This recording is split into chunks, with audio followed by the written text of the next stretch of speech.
নবীনগর মনতলা যে মাদ্রাসা রয়েছে হেফজুল কোরআন মাদ্রাসা, এখানে আসছি আজকে।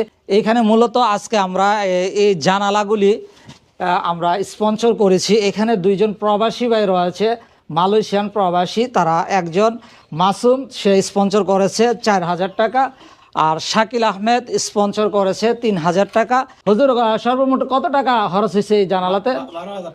সর্বমোট 12,000 টাকা খরচ হয়েছে। তাইলে আমরা প্রবাসীরা স্পন্সর করেছে 7,000 টাকা, আর বাদ বাকি যে টাকা সবগুলি টাকা আমি এসটিভি ব্রাহ্মণবাড়িয়ার পক্ষ থেকে স্পন্সর করেছি। বিশেষ করে প্রবাসীদের জন্য আমরা দোয়ার আয়োজন করেছি। আল্লাহ, আপনি আমাদের সকলকে মাফ করিয়া দেন।